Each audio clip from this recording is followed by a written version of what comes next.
Se tourner vers l'IA, c'est enlever cette partie au fond de nous de la peur du jugement. À partir du moment où on est tous calqués sur le même style, il y a une partie de nous en fait qui est gommée. Certainement que c'est une image de la perfection selon l'IA. Vous faire courir après ça, c'est hyper délétère parce que en fait, il y a des réalités telles que le temps qui passe.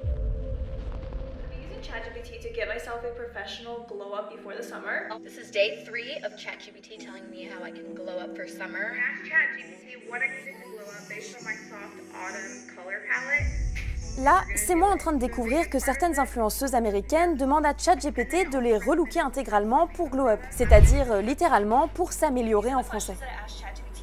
Concrètement, elles suivent les conseils donnés par le chatbot pour avoir l'air plus jolie, plus à la mode ou même plus jeune. Cette tendance, elle a émergé sur TikTok dans le courant de l'année à partir de cette vidéo vue plus de 6 millions de fois sur la plateforme. Et dans les commentaires, les avis sont divisés. Faut-il, oui ou non, faire confiance à une IA générative pour modifier son apparence ?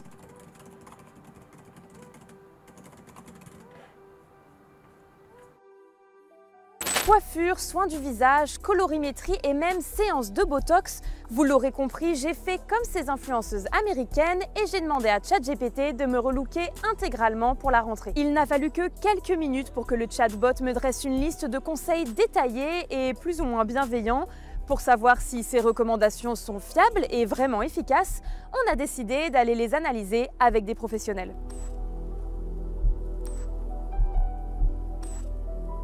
ChatGPT m'a donné plein de conseils. Je lui ai envoyé la photo de moi au naturel, sans maquillage. Donc je vous laisse me dire ce que vous en pensez. Donc là, pour l'instant, on est sur des conseils assez factuels. Premier point, ChatGPT est très flatteur. Il est positif, pas d'imperfection majeure. Ce qui est intéressant, c'est qu'il utilise des termes assez pro. Au moins, il est sympa, il met quand même en valeur quelques atouts. Tu as une morphologie équilibrée, des épaules naturelles, allure naturelle, ok. Deuxième point, les conseils du chatbot sont plutôt génériques.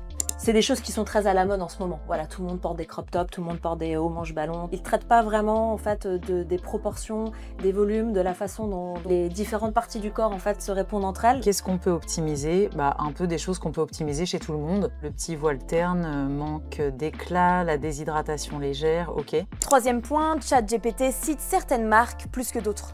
Ça pose aussi la question du référencement des marques. C'est-à-dire que là, il y a vraiment une marque qui revient plus que les autres. On se dit comment est-ce que c'est la présence sur le net de cette marque qui fait qu'elle va être plus citée? Par contre, il donne quand même des marques. Il n'a aucune connaissance ni de votre cuir chevelu, ni de votre nature de cheveux. Donc là, je pense qu'à un moment donné, c'est bien aussi de regarder cet aspect-là pour adapter les produits. Alors il faut savoir que pour générer sa longue liste de conseils, ChatGPT s'est basé sur une seule photo à chaque fois. Un selfie sans maquillage pour la coiffure et la skincare, et une photo plein pied pour le stylisme. Le prompt était très clair. ChatGPT, peux-tu me donner des conseils pour améliorer ma peau, ma coiffure et mon style vestimentaire ? À première vue, le résultat semble détaillé, professionnel et surtout personnalisé. ChatGPT cite des techniques précises, donne des idées tendances et recommande certains produits spécifiques. Mais le problème, c'est que si on regarde de plus près, ces conseils sont peu adaptés et pas si professionnels que ça. La peau, c'est un organe vivant qui évolue, qui bouge, selon plein de facteurs, selon le temps qu'il fait. Mais il y a aussi son état de fatigue, ce qu'on mange, comment on se nourrit, le stress dans lequel on évolue. Une photo avec une skin routine recommandée peut fonctionner, mais en fait, c'est à adapter selon tous ces facteurs-là. À quel moment il est capable de vous dire s'il faut les laver 2 ou 3 fois par semaine? Il ne connaît pas l'état de votre cuir chevelu, donc déjà, voilà. Pour avoir une vraie routine, on ne pourra pas prendre cette liste-là telle qu'elle. Il faudra vraiment, encore une fois, la personnaliser, l'adapter. Ça peut donner des pistes, mais en soi, pour moi, c'est incomplet. Ça peut être du divertissement, la seule chose, c'est attention à l'engrenage. C'est toujours pareil. Il ne faut pas qu'on se retrouve finalement à être complètement dépendant de ChatGPT pour savoir comment s'habiller, parce que là, moi, j'y vois un risque de désappropriation justement de son style vestimentaire. Mon métier, c'est de rendre mes clientes autonomes. Est-ce que le but de ChatGPT, c'est leur autonomie? Je suis pas sûre.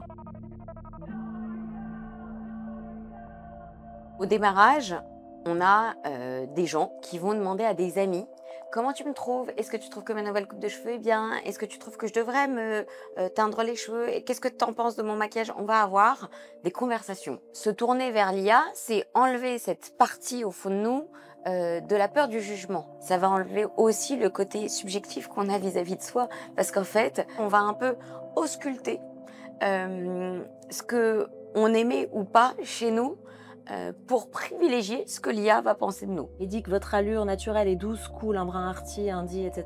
Très bien. Mais vous, qui êtes-vous? Quel est votre vie? On ne sait pas, je sais que vous êtes journaliste, mais voilà, lui apparemment ne l'a pas compris. Quelles sont vos priorités aussi dans votre style vestimentaire? Est-ce que vous avez besoin de beaucoup bouger? Est-ce que vous avez du temps à consacrer à ça? Est-ce que vous n'en avez pas? Chacun est unique, on est tous différents. Et le style, en fait, fait partie de qui on est. À partir du moment où on est tous calqués sur le même style, il y a une partie de nous, en fait, qui est gommée. Les personnes que je reçois, c'est des personnes qui, justement, ont envie d'être elles-mêmes, qui ont envie d'avoir un style qui leur correspond et avec lequel elles se sentent en phase. Pour moi, l'IA, c'est froid. C'est une machine. Il n'y a pas le côté émotion, il n'y a pas le sentiment, il n'y a pas l'envie du moment, il n'y a pas tout ce qui est humain, finalement. La première chose que je vais faire, c'est que je vais passer ma main dans vos cheveux et je vais regarder votre matière. C'est quand même l'élément clé sur lequel on va s'appuyer pour vous proposer une coiffure. Il y a quand même une foule de paramètres que nous, on va intuitivement prendre en compte, parce qu'on est formé pour ça, qui là n'ont pas leur place en fait dans le diagnostic ni dans la consultation. Visiblement, ChatGPT oublie certains points essentiels dans ses conseils beauté et stylisme. Alors évidemment, le chatbot peut donner des pistes pour prendre soin de soi, mais attention tout de même à ne pas le considérer comme un outil totalement neutre. En fait, il faut avoir conscience que nos outils numériques au sens large, mais c'est encore plus visible et flagrant avec les intelligences artificielles génératives, déjà ce ne sont pas des objets neutres. C'est tout à fait envisageable que des entreprises essayent de pousser un nombre incommensurable de fois des discours en leur faveur dans des modèles grand public et que peut-être à terme ça permette d'avoir des résultats où le modèle va tendre à proposer cette marque beaucoup plus fréquemment que d'autres. Par ailleurs, les modèles d'intelligence artificielle générative ont pris une telle taille qu'en fait, on peut considérer qu'ils ont été entraînés sur tout Internet. ChatGPT, il a notamment été entraîné sur les forums de discussion où des hommes passent des heures et des heures à noter des femmes. Donc déjà, c'est une vision précise de la beauté. Ils ont aussi certainement été entraînés sur des tonnes et des tonnes de forums où il est parfaitement admis d'avoir des propos racistes ou sexistes, notamment sur le physique. Donc quand aujourd'hui, on lui demande de générer une proposition pour nous rendre beaux, en fait, il faut aussi se demander qu'est-ce que la beauté pour ChatGPT? C'est profondément destructeur que de dire à quelqu'un « pour t'améliorer, il faut que tu ressembles à un standard ». On est dans quelque chose qui au départ se voulait bon enfant avec juste un peu de relooking, d'habits, de maquillage, et c'est devenu un truc qui va aller vers la chirurgie esthétique et proposer des choses qui parfois sont impossibles et donc deviennent très frustrants pour la personne qui l'a demandé.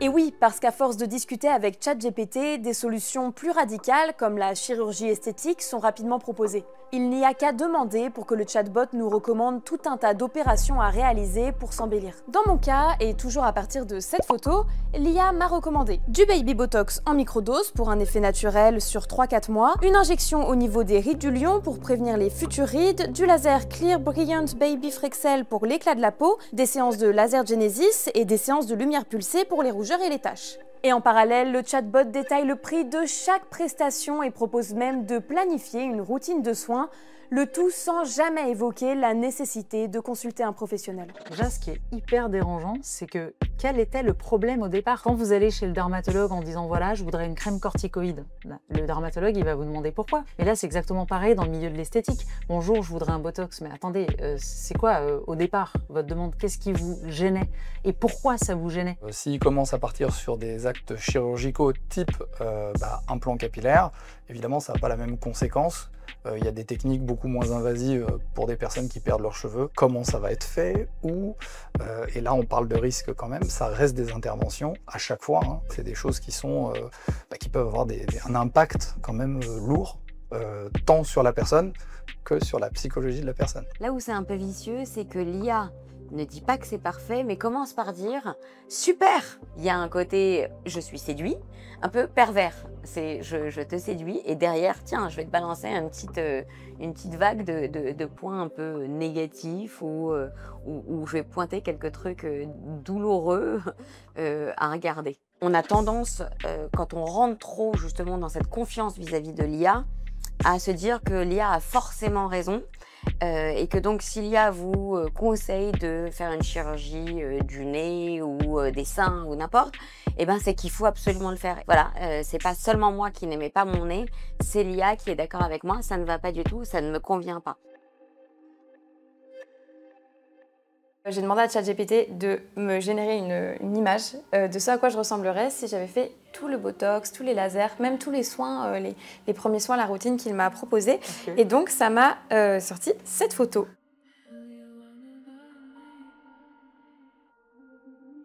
C'est pas vous.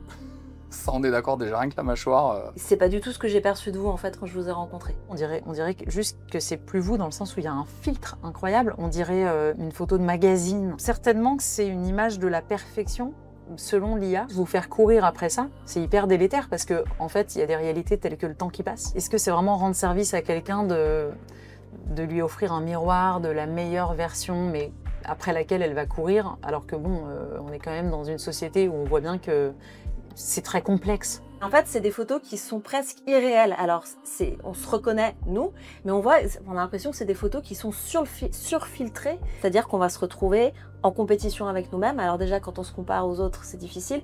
Mais si en plus on se compare à des photos générées par l'IA, en se disant « je veux absolument ressembler à ça et mon objectif c'est ça », ça nous vend un espèce une soi-disant meilleure version de nous-mêmes qui en fait n'a rien à voir avec la réalité, quoi.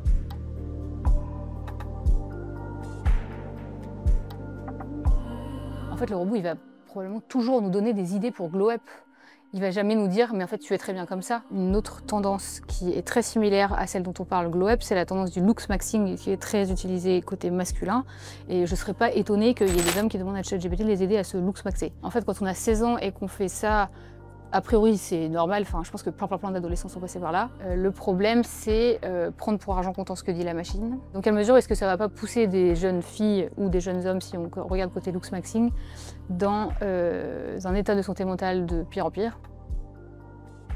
Sur TikTok, il suffit de chercher les hashtags GlowUp et ChatGPT pour découvrir des dizaines de vidéos sur le sujet. En anglais comme en français, elles cumulent pour la plupart plusieurs milliers de vues. Leur impact est donc bien réel. Ce que je trouve intéressant, c'est vraiment l'impact psychologique en fait, de ce type de demande. Parce que c'est un petit peu comme une anorexique qui demanderait à l'IA de calculer les calories de chacun des plats et l'IA mécaniquement lui calculerait sans s'inquiéter en fait pour sa santé mentale. Le problème c'est ça, c'est que l'IA va toujours aller dans votre sens.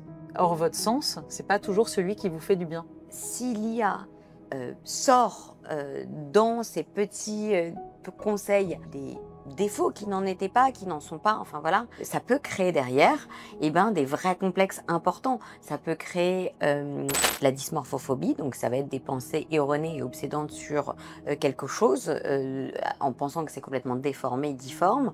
Ça peut être un trouble du comportement alimentaire. Ça devient quelque chose qui va empêcher notre construction de notre identité et notre construction de notre confiance en nous de manière un peu naturelle, avec des biais qui peuvent au contraire être très pesants, négatifs et même peut-être destructeurs.